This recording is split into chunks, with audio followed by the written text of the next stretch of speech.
La Corse, la Bretagne, la Slovénie, la Finlande, la Sicile, l'Albanie et le Portugal.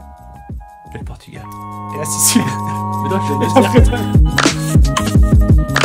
Avant de créer les guides, on s'est rencontrés en classe de 4e avec Antoine, on a voyagé autour du monde, on a fait le tour d'Europe en train et puis là on a eu envie d'aller plus loin. Après les 2 premiers livres qu'on a sortis avec Hachette, on s'est dit mais comment vraiment inspirer, proposer à ceux qui voyagent de voyager un peu autrement, c'est-à-dire plus responsable, avec plus d'expérience, avec humour, optimisme.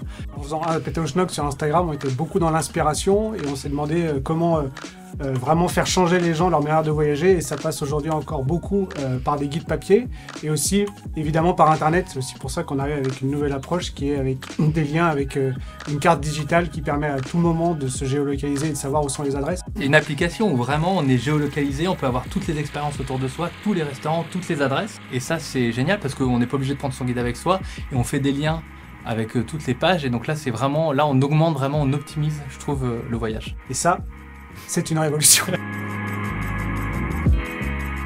Oui, pour nous, c'était important de commencer par ça.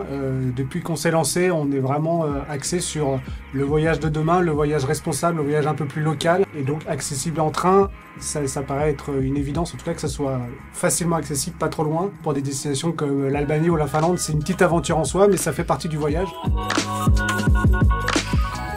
Alors on a fait appel à des contributeurs, des gens qui connaissent bien la destination, qui sont envoyés sur place ou qui vivent sur place. On leur a fait un peu une petite charte, une sorte de bible pour dire voilà, on cherche vraiment l'adresse, un peu coup de cœur, la pépite, qui ait du sens, qui est responsable, qui a une histoire si possible. À chaque fois, l'endroit où on a envie de se retrouver, l'endroit qu'on cherche généralement pendant des heures sur des blogs avec des influenceurs, bah ça, on a réussi aussi à les trouver pour pouvoir les proposer dans le guide. Comme on disait, c'est des expériences qui font appel à la mobilité douce, que ce soit la randonnée, le vélo, qui crée des rencontres, le paddle, qui crée des rencontres et qui sont vraiment aujourd'hui ces expériences, ces rencontres un peu inattendues. C'est à la fois des adresses locales, un peu responsables, en tout cas qui font marcher l'économie locale, et puis des expériences ensuite en tant que voyageur sur la mobilité douce.